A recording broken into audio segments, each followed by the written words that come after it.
So if you still remember our previous lecture, which introduced you to different route of administration, okay. So now let's just look into the mechanism of the drugs which is being administered, okay, and how and what is the mechanism of absorption and transportation. So let's look into the definition of the absorption of drugs. So absorption is the transfer of the drugs from its site of action, okay, site of administration, sorry, into the bloodstream, okay, through one or several mechanisms. And the rate and efficiency of the absorption very much depend on, first, physical chemical property of the drugs, okay, and the second, the route of administration where the drug is given, okay. Okay, usually for IV injections, so we inject the drug directly to the blood, okay, so by right it is direct and no absorption involved, okay, no absorption involved. So we assume that usually for an IV delivery the absorption is 100%, or you can call it bioavailability 100%, okay.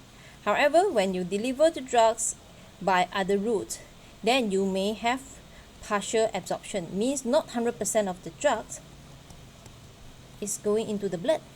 So with that, you will have the lower bioavailability, okay. So anything given from the IV route is 100% bioavailability. So usually physical chemical property of a drug can affect absorptions. However, usually when you have the physical property of the drug, usually they affect the disintegration, dissolutions, okay.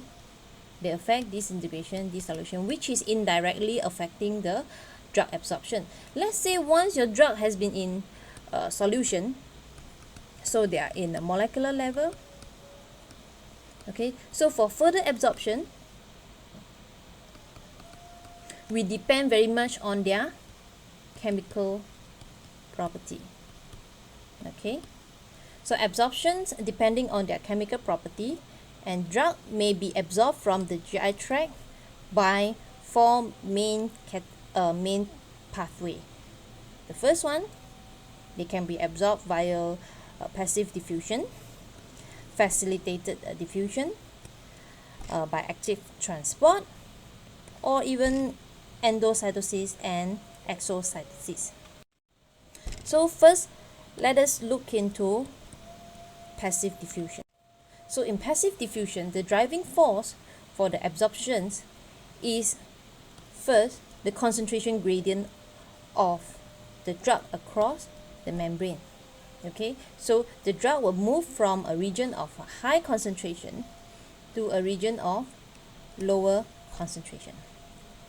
And in passive diffusion, it does not involve a carrier, okay, and it will not be saturated, okay, and it shows a low structural specificity. So usually they can pass through the membrane. They are not depending on what is the structure of the drugs, okay. And the vast majority of the drug, they can gain access to the body through this mechanism. So usually most of the drug, they having passive diffusion, all right.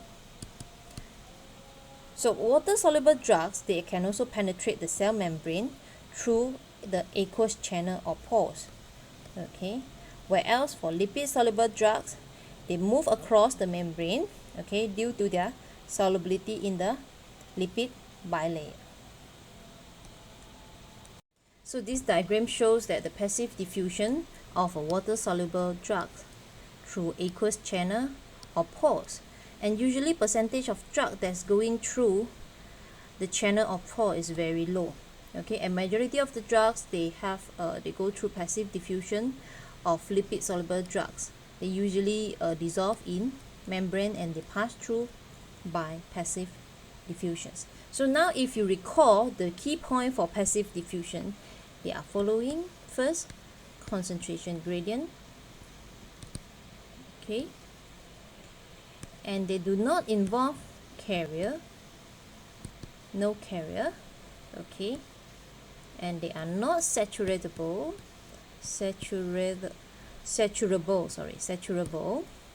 okay, and they have low structural specificity,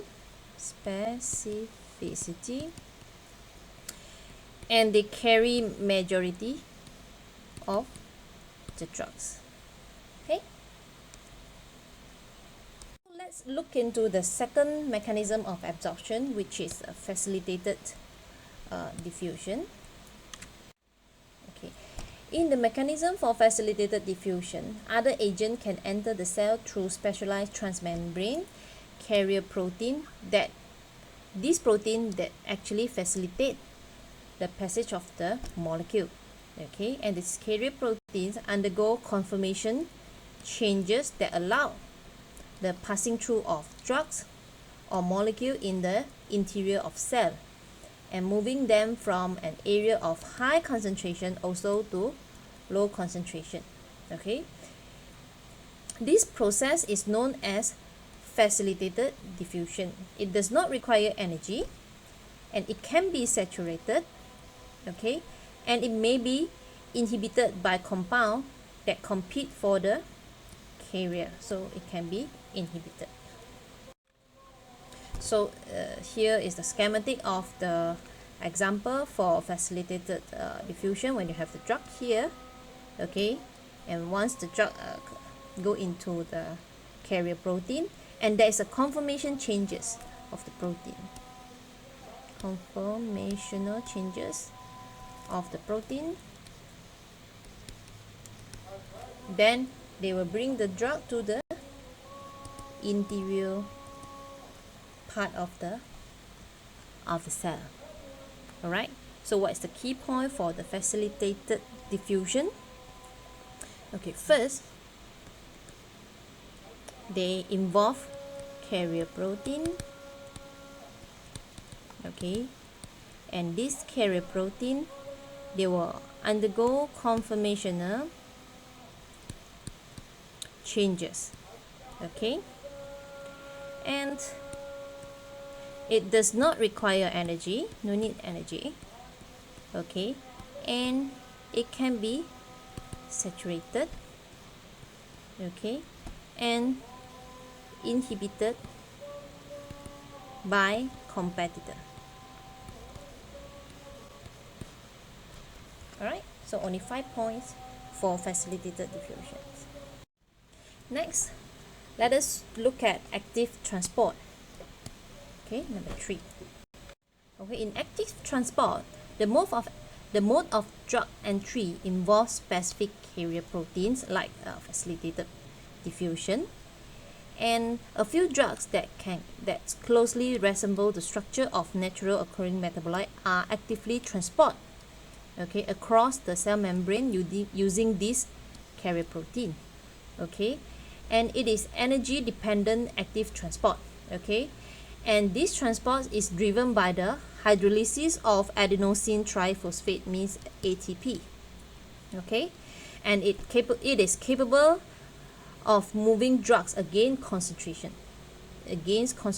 gradient, so from a region of low drug concentration to higher drug concentration, and this process show saturation kinetics for the carrier. So in the same way that enzyme catalyzed reactions show a maximum velocity at high substrate level, where all the active sites are filled with substrate, so they are saturated. Okay, and active transport system, they are selective, and they can be competitively inhibited by other co-transport substance. Okay, this is schematic of active transport. So they use up the ATP hydrolysis and they become ADP, and the drug is carried, it can be carried from a lower concentration to high concentration. So what are the key points for active transport? First, it involves protein carrier. Okay, and second, they can move from low concentration to higher concentration. Okay, and they are energy dependent, which they need an ATP. Okay, they are saturable. Okay, it can be saturate, and they can be inhibited competitively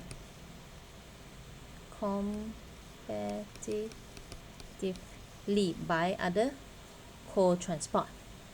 Okay, so lastly, let us look into the mechanism of absorption of endocytosis and exocytosis. Number 4. Okay, in the mechanism of endocytosis or exocytosis, this type of drug delivers system transport of drugs exceptionally large size across the cell membrane. So they particularly deliver molecule that have a large size. Okay, endocytosis involve engulfment of drugs, okay, by the cell membrane and transport into the cell by pinching off the drug filled vesicle. Let's say the drug from above. Okay, and the drug go halfway in like this. Okay, and the last step will be pinch off. Okay, this is what you call pinch off. Okay, the drug into the interior of the cell. Okay, whereas exocytosis is the reverse of endocytosis and is used by the cell to secrete many substance by a similar vesicle formation process. So if you go backward, that will be exocytosis. Okay, if you go backwards. So one of the example is vitamin B12, which is transported across the gut wall by endocytosis, whereas certain neurotransmitters, for example norepinephrine, are stored in the intracellular membrane, vesicle in the nerve terminal, and they are released by exocytosis process. Okay, and this is schematic diagram for endocytosis. Endocytosis is this way, and the reverse will be exocytosis. Okay. Okay, after we have finished discussing the mechanism of absorption, so let's look into what are the factors influence absorptions. So they are mainly divided into 5 major categories. So this includes a factor of, first, the effect of pH on drug absorption. So different pH can change the absorption of the drugs.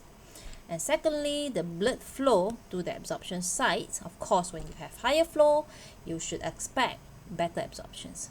Okay, total surface area available for absorptions. Okay, the contact time at the absorption surface, number 4. And the last factor will be the expression of Pglycoprotein. Okay, perhaps you need to know about Pglycoprotein more detail. So most of the active pharmaceutical ingredients, they are either in weak acid or weak base. If they are in weak acids, they will release a proton and causing a charged anion to form. For example, you have this equation that they form a charged anion. So for weak base, they can also release proton. However, the protonated form of basic drug is usually charged. Okay, and loss of a proton produce the uncharged base. So you have a uncharged base. And bear in mind that a drug that can pass through a membrane more readily if they are uncharged. Okay, if you have charged ions, usually it can hardly pass through the membrane. Okay, here is some of the schematic for effects of pH on drug absorptions. So for example, when you have the weak acid, okay, when they produce proton, and this molecule, anion, can't be absorbed, and you can only the uncharged ion will pass through the membrane, and same happen to weak bases. So when you have the pH less than the pKa, the protonated form HA, or for weak base pH plus predominate. Okay, so when you have the pH less than pKa, the unionized form is higher.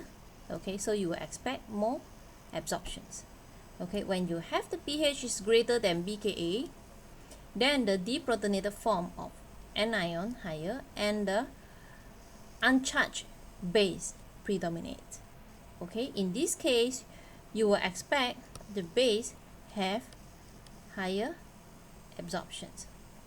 Okay, and what is pKa? pKa is a pH when you have your uncharged weak acid equals to the concentration of their corresponding anion. Okay, this is pKa. Is a pH when this happen. Okay, and what is pKb? Is a pH when your base, protonated base, concentration equals to the uncharged base, and this is closely related to lipophilicity of the drugs. So here are some of the explanation on the effects of pH on drug absorption. So I expect you will read them. So the second factor affecting the absorption is the blood flow to the absorption site. So because the blood flow to the intestine is much greater, okay, as compared to stomach, so absorption from the intestine is usually favor over as compared to stomach condition. So please take note that when the patient have shock, okay, they can reduce the blood flow to cutaneous tissue, thereby minimizing the absorptions from subcutaneous administration. So other factor of affecting absorption is the total surface area available for absorption. Of course, then we will come back to the intestine, because in intestine you have a surface rich brush borders containing microvilli, which will increase the surface area of absorption. So the absorption is around 1,000-fold, okay, 1,000-fold as compared to that of stomach. This making the absorption of the drug across the intestine is more efficient. So another factor that affecting absorption is the contact time at the absorption surface. So if a drug move through the GI tract very quickly, okay, so it means they pass through the stomach and the intestine very quickly, so it is not well absorbed because it didn't contact well to the cell for absorption. So however, anything that delay the transport of drugs from the stomach to the intestine means they delay from the stomach, they make it stay in the stomach for longer. Okay, they may also delay the rate of absorptions. Okay, delay the rate of absorption. Please take notes that anything any parasympathetic input, they will increase the gastric emptying. What is gastric emptying? Gastric emptying is the time, okay, is the time that the things stay in gastric. Okay, so parasympathetic input increase the rate of gastric emptying. Okay, so whereas sympathetic input, for example exercise, or if you are stressed, okay, or as well as any anticholinergic, they may delay gastric emptying. Okay, so if they delay the gastric emptying, means the time that the things stay in the gastric is longer. Okay, for sympathetic, okay, or exercise, or any emotion, stress emotion, they can delay gastric emptying, means they stay in the stomach for longer.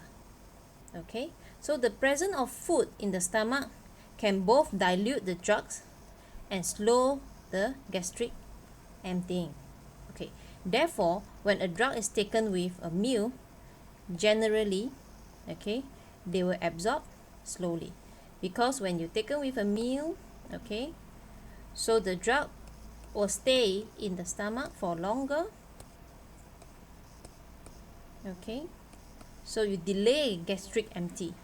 Okay, you delay the gastric empty, so you will have slower absorption.